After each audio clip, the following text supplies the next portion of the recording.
قرآن كريم محفوظ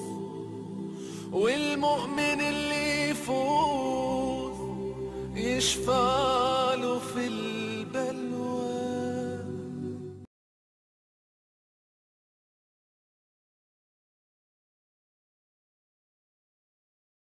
نصلی علی رسولہ الکریم اما بعد فاعوذ باللہ السمیع العلیم من الشیطان الرجیم بسم اللہ الرحمن الرحیم رب اشرح لی صدری ویسر لی امری واحلل عقدۃ من لسانی یفقہوا قولی. ہمارے ایک جانے پہچانے دوست میتھیو سلیمان کی ویڈیو سننے کا اتفاق ہوا جس میں وہ نجات کا تصور مسیحیت کے اندر پیش کر رہے تھے. اس سے قبل کہ میں مسیحیت میں نجات کے اوپر یا نجات کے تصور پر بات کروں، میں اسلام کا تصور نجات پیش کرنا چاہتا ہوں. قرآن مجید فرقان حمید میں اللہ سبحانہ و تعالی سورہ عصر میں فرماتے ہیں والعصر ان الانسان لفی خسر، کہ عصر کی قسم بے شک انسان خسارے میں ہے. الا الذين آمنوا وعملوا الصالحات وتواصوا بالحق وتواصوا بالصبر،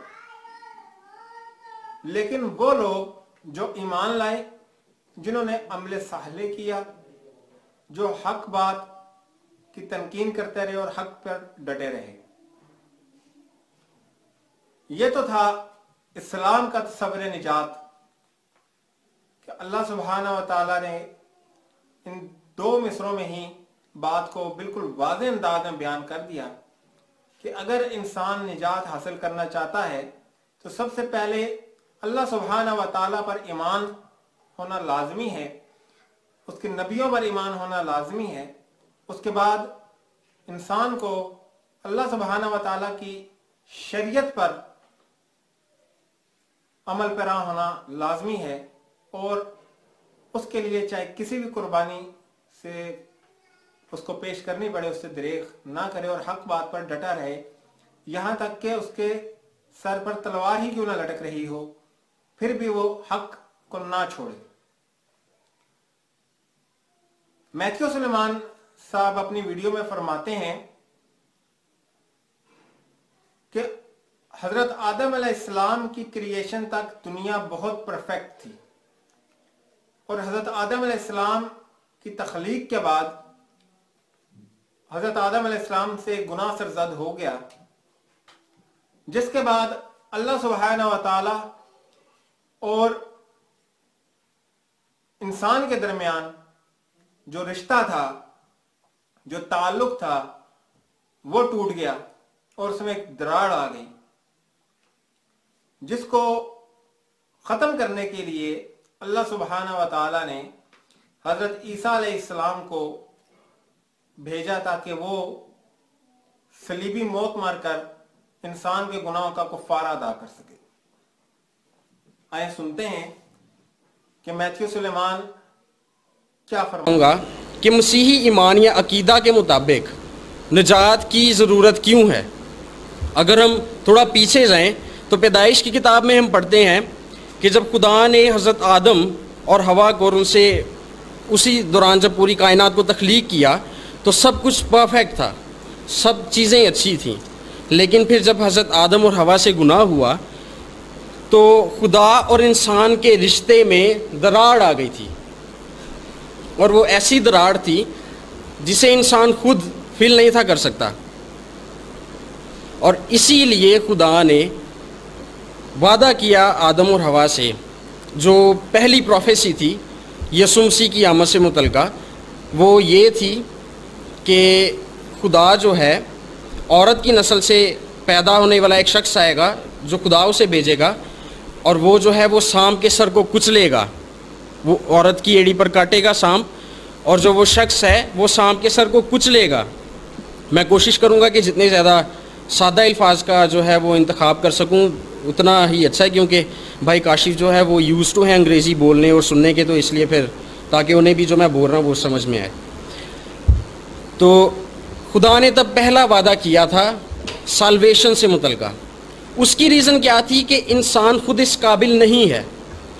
انسان خود اس قابل نہیں ہے کہ اپنی نجات کا بندوبست خود. آپ نے سنا کہ میتھیو سلیمان صاحب کیا فرما رہے تھے. میرے ہاتھ میں ایک کتابچہ ہے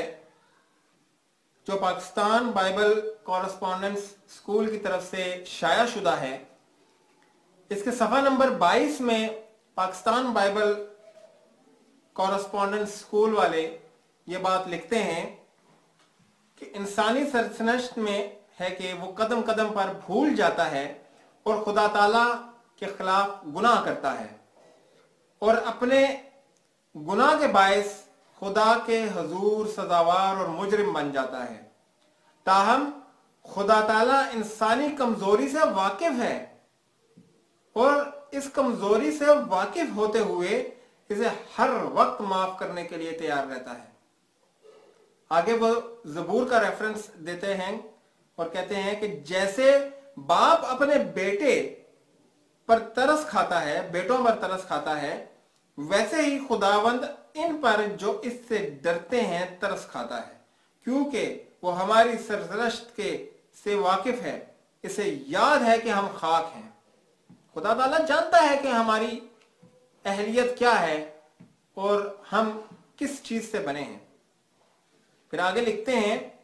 جب بھی کسی شخص سے گناہ سرزد ہوتا ہے تو وہ فوری طور پر اسے سزا دے کر ہلاک نہیں کرتا، بلکہ ایک شفیق اور مہربان باپ کی مانند اپنے بچھڑے ہوئے بیٹے کی واپسی کے لیے بے چین رہتا ہے. جو ہی کوئی گناہگار اپنے گناہوں سے پشیمان ہو کر اس کی رحمت کا طلبگار ہوتا ہے، وہ ایک شفیق باپ کی طرح فوراً اسے اپنے گلے سے لگا لیتا ہے. گویا کہ خدا کی محبت اس قدر وسیع و عریض اور گہری ہے کہ خدا کہ کوئی ایسا گناہگار نہیں جو اس کی محبت اور رحمت سے محروم رہے. خدا ہر انسان سے پیار کرتا ہے اور اس کے پیار کا تقاضا ہے کہ کوئی انسان بھی ہلاک نہ ہو، بلکہ وہ چاہتا ہے کہ انسان جو اپنے گناہ اور بدی کے باعث اس سے دور ہو گیا ہے اپنے گناہوں سے توبہ کر کے اس کے پاس لوٹ آئے. اسی طرح ہم اشعیا کے باب 55 میں یہ بات دیکھتے ہیں کہ اشعیا باب 55 کی آیت نمبر 7 میں اللہ سبحانہ و تعالیٰ فرماتے ہیں کہ شریر اپنی راہ کو اور خطاکار اپنے خیالات کو ترک کر کے اور خداوند کی طرف رجوع کرے تو وہ اس پر رحم کرے گا اور ہمارے خدا کی طرف پھرے کیونکہ وہ کثرت سے معاف کرتا ہے. اب یہاں پر دو باتیں ہیں، یا تو عہد نامہ جدید، عہد نامہ قدیم، معذرت کے ساتھ عہد نامہ قدیم جو ہے وہ غلط بیانی سے کام لے رہا ہے، جھوٹ بول رہا ہے، اور پاکستان بائبل کورسپونڈنس اسکول والے جھوٹ بول رہے ہیں، یا میتھیو سلیمان صاحب اپنی عوام کو غلط پٹی پڑھا رہے ہیں. اور اگر یہ دونوں باتیں ہی نہیں ہیں تو پھر میں معذرت کے ساتھ کہنا چاہوں گا کہ مسیحت کے کھانے کے دانت اور ہیں اور دکھانے کے دانت اور. آگے چل کر اسی محفل میں میتھیو سلیمان صاحب سے سوال ہوتا ہے کہ بائبل کے اتنے ورژنز آخر کیوں ہیں. اس کا جواب وہ دیتے ہیں کہ قرآن مجید کے بھی کافی سارے ورژنز دنیا کے اندر موجود ہیں، اور جس طرح کہ پاکستان میں بھی قرآن مجید کے کئی تراجم ہیں، تو اسی طرح بائبل کے بھی کئی تراجم ہیں. بعض جگہ بریکٹس لگا کر ان تراجم کو زیادہ کیا گیا ہے اور بعض جگہ بریکٹس کم ہیں. تو میں ایک آئے ذرا سنتے ہیں کہ میتھیو سلیمان صاحب یہاں کیا فرماتے ہیں. تو ورژن کا مطلب ہوتا ہے ٹرانسلیشن، ود جو ہے اسے کہا جاتا ہے کہ ترجمے کے ساتھ اگر کسی کی تفسیر کسی بات کی بیان کی گئی ہو، جس طرح قرآن شریف کو جو ہے وہ بریکٹس لگا کے بیان کیا جاتا ہے آیات کو، اسی طرح سے بائبل مقدس کے جو ورژنز ہیں انگریزی میں، ان میں یہ سلسلہ ہے کہ الفاظ جو ہیں وہ مختلف ہیں لیکن مفہوم ایک ہی ہے ان کا۔ مثال کے طور پر جیسے قرآن شریف کے صرف اردو زبان میں مارکیٹ میں آپ کو 3000 تراجم مل جائیں گے صرف اردو زبان میں، تو اسی طرح سے قرآن شریف جو ہے بائبل مقدس جو ہے اس کے بھی ورژنز جو ہیں، ورژنز بھی بالکل اسی طرح سے ہیں۔ کچھ جو ورژنز بعد میں ریوائزڈ ہوئے یا نئے آ رہے ہیں ان میں جو ہے آسان الفاظ کا ارتکاب کیا گیا ہے، کچھ ورژنز جو ہیں ان میں جو ہے کچھ مختلف الفاظ استعمال کیے گئے ہیں، لیکن the theme remains the same۔ تو جہاں تک میں ایکچولی یہ ٹاپک سے متعلقہ نہیں ہے question, I would love to have a table talk with you on this subject۔ ہاں، table talk is something else۔ ہاں yes sure۔ اور جو آپ قرآن شریف کی بات کر رہے ہیں کہ قرآن شریف جو ہے جوں کا تو ویسے ہی ہے، زیر زبر تک کی بھی جو ہے تبدیلی نہیں، تو اس میں بھی آپ زیر زبر کیا الفاظ جو ہیں وہ بھی تبدیل ہیں عربی زبان میں، عربی نسخہ جو ہے، ہاں بالکل، مطلب کہ آپ انکار کریں گے اس لیے کیونکہ جب غیر متوقع بات غیر متوقع بات جب انسان پہلی دفعہ سنتا ہے تو وہ قبول کرنے میں جو ہے وہ دشواری ہوتی ہے، لیکن کوئی بات نہیں، میں توقع کر رہا ہوں، امید کر رہا ہوں اور میرا ایمان بھی ہے کہ ہم دوبارہ ملیں گے۔ تو دوبارہ کاشف بھائی نے جو مجھے لسٹ دی تھی نا موضوعات کی، اس میں سے ایک یہ بھی تھا کہ بائبل اور قرآن وچ از۔ آپ نے سنا کہ میتھیو سلیمان صاحب کیسے جھوٹ بول کر خدا کا جلال ظاہر کر رہے تھے۔ اگر ہم بائبل کا باغور مطالعہ کریں تو ہمیں یہ چیز نظر آئے گی کہ کیتھولک بائبل کے اندر 72 بکس یا 74 بکس موجود ہیں، اسی طرح پروٹیسٹنٹ بائبل میں 66 بکس موجود ہیں۔ تو کیا یہ بریکٹس اتنی زیادہ لگ گئیں کہ بالکل 7 یا 8 کتابوں کا فرق آ گیا، اور پروٹیسٹنٹس نے اتنے بریکٹس کم کر دیں اور اتنا ترجمہ کم کر دیا کہ 7-8 کتابیں ہی کم ہو گئیں۔ اسی طرح اگر ہم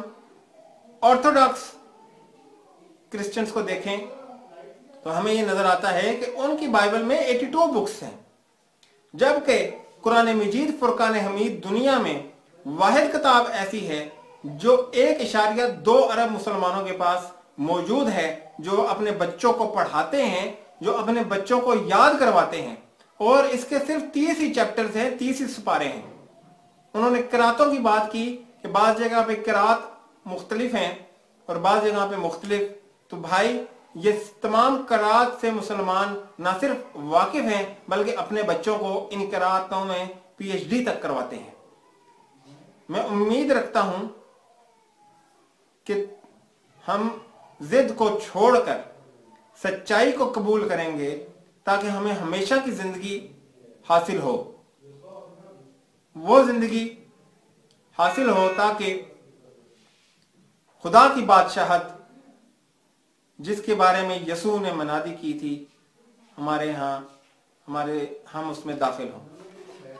وآخر دعوانا الحمدللہ رب العالمین برحمتک یا ارحم الراحمین۔ السلام علیکم ورحمۃ اللہ وبرکاتہ۔ يا إخوتي ماذا نقول أم حزننا جلب البكاء لصحبة أهل